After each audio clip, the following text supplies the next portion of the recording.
Beshem Ha'af, Ve'aben, Ve'ruah HaKodesh, Ha'elohim Echad. Di dalam nama Bapa dan Putra dan Roh Kudus, Allah yang Esa. Amin. Shalom, selamat pagi. Kita akan meneruskan buku Injil Salib. Topik yang kita bahas hari ini adalah bab yang kedua dari buku Injil Salib, yaitu hukuman salib.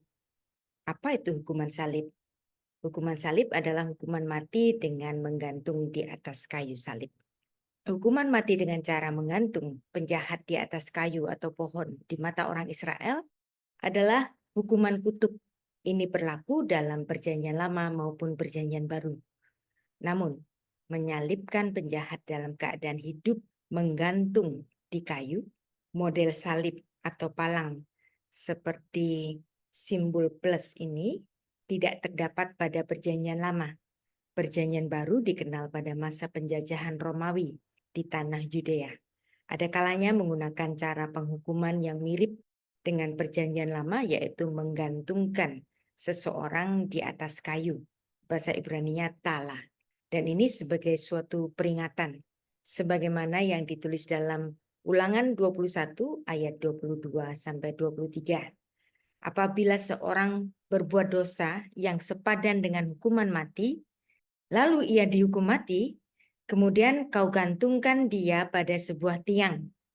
Naskah bahasa Ibraninya, Vehi yihyeh, veishhet mispat mafet, vehuma vetalita utu al-etz. Ayat 23, maka janganlah mayatnya dibiarkan semalam-malaman pada tiang itu, tetapi haruslah engkau menguburkan dia pada hari itu juga.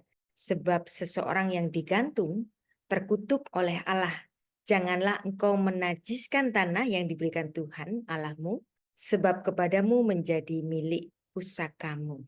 Lo talin niflato al haetz ki gafor tikberenu bayom hahu ki kilat Elohim talui velo tetame et atmatcha asher Adonai Elohecha noten lecha nachala.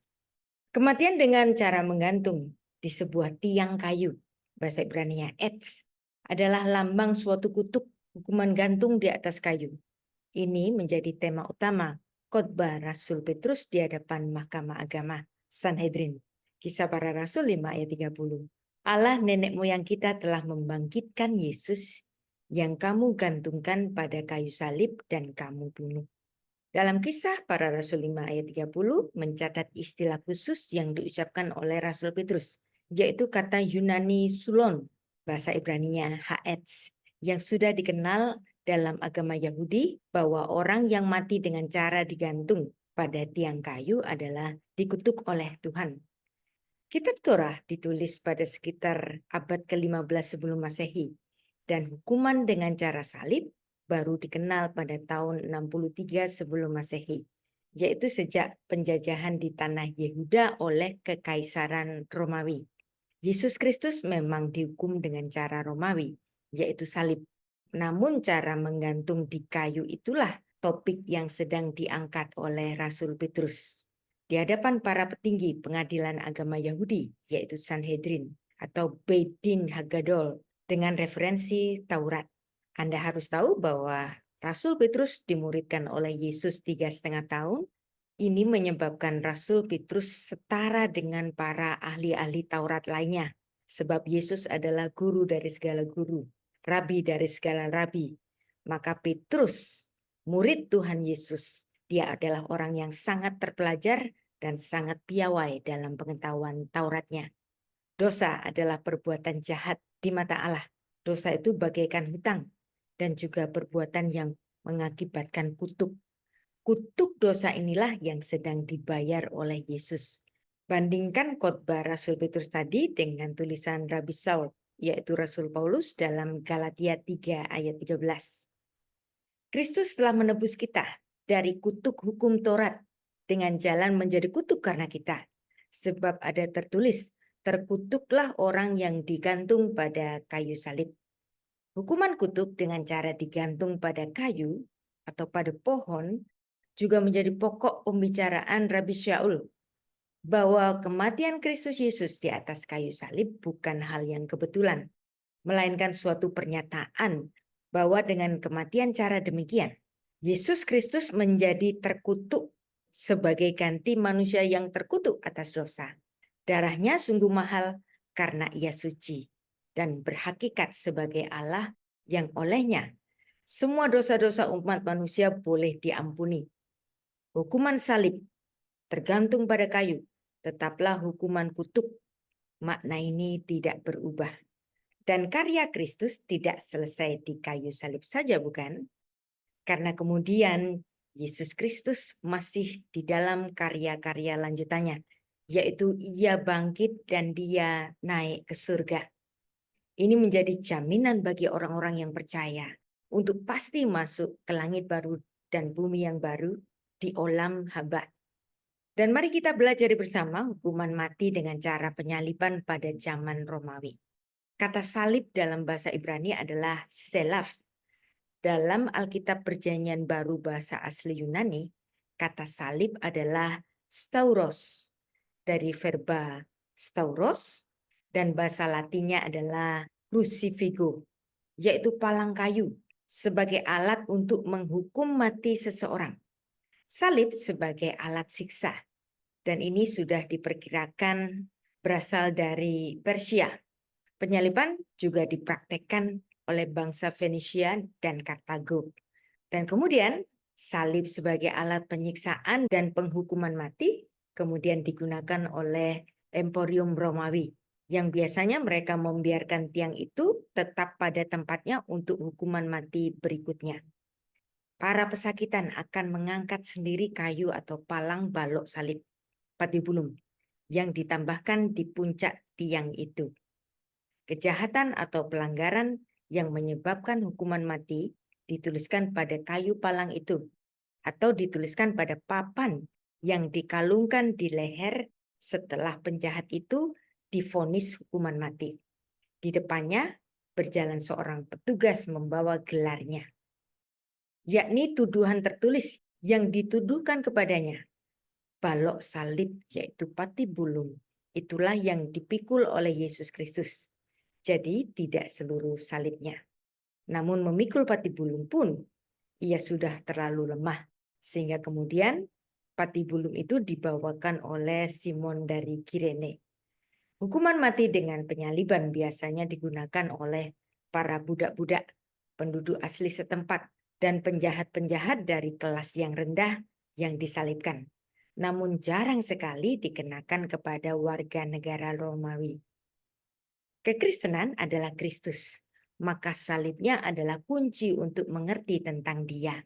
Pengertian tentang korban Kristus tidak dimulai dari Perjanjian Baru.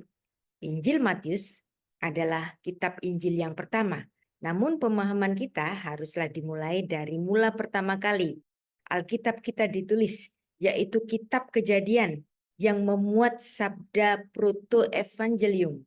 Pengertian tentang korban Kristus tidak dimulai dari Perjanjian Baru, yaitu Injil Matius, tetapi kita semua haruslah mempelajari Alkitab mulai dari kitab pertama, yaitu kitab Kejadian, yang telah memuat sabda proto-evangelium. Kejadian 3 ayat 15, berita Injil yang pertama. Datangnya Tuhan Yesus Kristus hanya dapat dipahami apabila kita membaca Alkitab sejak kitab Kejadian. Segala berita yang tertulis di dalam Perjanjian Lama adalah firman yang sangat berharga bagi umat Kristiani. Walau penekanan kekristenan ada di dalam Perjanjian Baru, namun pemahaman konsep harga yang harus dibayar terhadap perbuatan dosa adalah dari pemahaman yang ada di dalam kitab Kejadian.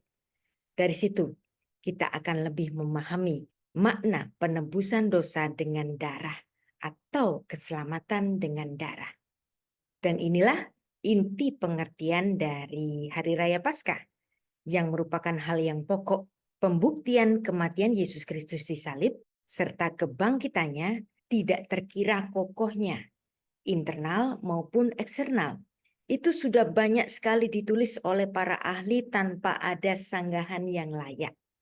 Dan bukti yang akan kita kupas dalam seluruh bahasan di kitab Injil Salib ini akan menambah ekstra pengetahuan yang akan memberikan perspektif baru kepada saudara-saudara kita yang masih mempersoalkan apakah gunanya kematian dan kebangkitan Yesus Kristus. Dan bagi mereka yang juga mempersoalkan konsep keselamatan iman Kristiani yang eksklusif hanya melalui Tuhan Yesus Kristus saja. Sebab kematian korban oleh Sang Mesias sebagai penebus dosa memang eksis. Dan itu bukan bikin-bikinan yang diada-adakan manusia, tetapi sesungguhnya Tuhan telah menjanjikan dari firman-Nya yang keluar dari mulutnya dan diteruskan secara turun-temurun sejak manusia pertama Adam, proto evangelium, sudah dimaklumatkan Allah sejak di Taman Eden. Kejadian 3 ayat 15. Dan ketika Adam dan istrinya jatuh ke dalam dosa, mereka malu akan ketelanjangannya dan mereka menutup aurat mereka dengan daun-daunan. Lihat Adam dan istrinya. Dikala itu masih dalam kenaifan budaya alam, flora dan fauna. Keduanya tentu tidak bisa memahami apa itu kematian korban. Maka Tuhan harus mengkomunikasikannya secara bertahap dalam konsepsi dengan ilustrasi dan perlambangan darah yang harus ditumpahkan sebagai korban penebusan dosa. Dan sejak itulah Tuhan terus berjanji kepada manusia akan hal-hal yang sama dari zaman ke zaman lewat para nabinya. Keseluruhan korban darah yang dituliskan di dalam Alkitab Perjanjian Lama adalah bentuk-bentuk simbol dari kematian korban yang merupakan gema Injil salib yang digenapi oleh Allah yang inkarnasi, yaitu Yesus Kristus.